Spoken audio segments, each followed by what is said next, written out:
The Game of Life and How to Play It by Florence Scovel Shinn. Chapter 1. The Game. Most people consider life a battle, but it is not a battle, it is a game. It is a game, however, which cannot be played successfully without the knowledge of spiritual law. And the Old and the New Testaments give the rules of the game with wonderful clearness. Jesus Christ taught that it was a great game of giving and receiving. Whatsoever a man soweth, that shall he also reap. This means that whatever man sends out in word or deed will return to him. What he gives, he will receive. If he gives hate, he will receive hate. If he gives love, he will receive love. If he gives criticism, he will receive criticism. If he lies, he will be lied to. If he cheats, he will be cheated. We are taught also that the imaging faculty plays a leading part in the game of life. Keep thy heart, or imagination, with all diligence, for out of it are the issues of life. Proverbs 4:23. This means that what man images, sooner or later externalizes in his affairs. I know of a man who feared a certain disease. It was a very rare disease and difficult to get, but he pictured it continually and read about it until it manifested in his body and he died, the victim of distorted imagination. So we see, to play successfully the game of life, we must train the imaging faculty. A person with an imaging faculty trained to image only good brings into his life every righteous desire of his heart. Health, wealth, love, friends, perfect self-expression, his highest ideals. The imagination has been called the scissors of the mind, and it is ever cutting, day by day, the pictures man sees there, and sooner or later he meets his own creations in his outer world. To train the imagination successfully, man must understand the workings of his mind. The Greeks said, "Know thyself." There are three departments of the mind: the subconscious, conscious, and superconscious. The subconscious is simply power without direction. It is like steam or electricity, and it does what it is directed to. It has no power of induction. Whatever man feels deeply or images clearly is impressed upon the subconscious mind and carried out in minutest detail. For example, a woman I know, when a child, always made believe she was a widow. She dressed up in black clothes and wore a long black veil, and people thought she was very clever and amusing. She grew up and married a man with whom she was deeply in love. In a short time he died, and she wore black and a sweeping veil for many years. The picture of herself as a widow was so impressed upon the subconscious mind, and in due time worked itself out regardless of the havoc created. The conscious mind has been called mortal or carnal mind. It is the human mind and sees life as it appears to be. It sees death, disaster, sickness, poverty, and limitation of every kind, and it impresses the subconscious. The superconscious mind is the God mind within each man and is the realm of perfect ideas. In it is the perfect pattern spoken of by Plato, the divine design, for there is a divine design for each person. There is a place that you are to fill and no one else can fill, something you are to do which no one else can do. There is a perfect picture of this in the superconscious mind. It usually flashes across the conscious as an unattainable ideal, something too good to be true. In reality, it is man's true destiny or destination flashed to him from the infinite intelligence which is within himself. Many people, however, are in ignorance of their true destinies and are striving for things and situations which do not belong to them and would only bring failure and dissatisfaction if attained. For example, a woman came to me and asked me to speak the word that she would marry a certain man with whom she was very much in love. She called him AB. I replied that this would be a violation of spiritual law, but that I would speak the word for the right man, the divine selection, the man who belonged to her by divine right. I added, if AB is the right man, you can't lose him, and if he isn't, you will receive his equivalent. She saw AB frequently, but no headway was made in their friendship. One evening she called and said, "Do you know, for the last week, AB hasn't seemed so wonderful to me." I replied, "Maybe he is not the divine selection. Another man may be the right one." Soon after that, she met another man who fell in love with her at once and who said she was his ideal.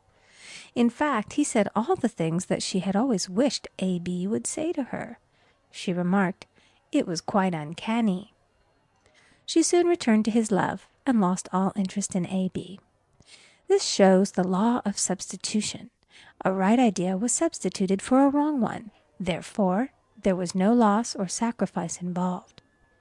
Jesus Christ said, "Seek ye first the kingdom of God and his righteousness, and all these things shall be added unto you." And he said the kingdom was within man. The kingdom is the realm of right ideas, or the divine pattern. Jesus Christ taught that man's words played a leading part in the game of life. By your words ye are justified, and by your words ye are condemned. Many people have brought disaster into their lives through idle words. For example, a woman once asked me why her life was now one of poverty, of limitation. Formerly she had a home, was surrounded by beautiful things, and had plenty of money. We found she had often tired of the management of her home and had said repeatedly, "I'm sick and tired of things. I wish I lived in a trunk." And she added, "Today I am living in that trunk." She had spoken herself into a trunk. The subconscious mind has no sense of humor, and people often joke themselves into unhappy experiences. For example, a woman who had a great deal of money joked continually about getting ready for the poorhouse. In a few years, she was almost destitute, having impressed the subconscious mind with a picture of lack and limitation. Fortunately, the law works both ways, and a situation of lack may be changed to one of plenty. For example, a woman came to me one hot summer's day for a treatment for prosperity. She was worn out, dejected, and discouraged. She said she possessed just $8 in the world. I said, "Good, we'll bless the $8 and multiply them as Jesus Christ multiplied the loaves and the fishes." For he taught that every man had the power to bless and to multiply, to heal and to prosper. She said, "What shall I do next?" I replied, "Follow intuition. Have you a hunch to do anything or to go anywhere?" Intuition means intuition, or to be taught from within. It is man's unerring guide, and I will deal more fully with its laws in a following chapter. The woman replied, "I don't know. I seem to have a hunch to go home. I've just enough money for car fare." Her home was in a distant city and was one of lack and limitation, and the reasoning mind, or intellect, would have said, "Stay in New York and get work and make some money." I replied, "Then go home. Never violate a hunch." I spoke the following words for her. "Infinite Spirit, open the way for great abundance for She is an irresistible magnet for all that belongs to her by divine right." I told her to repeat it continually also. She left for home immediately. In calling on a woman one day, she linked up with an old friend of her family. Through this friend, she received thousands of dollars in a most miraculous way. She has said to me often, "Tell people about the woman who came to you with $8 and a hunch." There is always plenty on man's pathway, but it can only be brought into manifestation through desire, faith, or the spoken word. Jesus Christ brought out clearly that man must make the first move. Ask, and it shall be given to you. Seek, and ye shall find. Knock, and it shall be opened unto you. Matthew 7:7. In the Scriptures we read, concerning the works of my hands, command ye me. Infinite intelligence, God, is ever ready to carry out man's smallest or greatest demands. Every desire, uttered or unexpressed, is a demand. We are often startled by having a wish suddenly fulfilled. For example, one Easter, having seen many beautiful rose trees in the florist's windows, I wished I would receive one, and for an instant saw it mentally being carried in the door.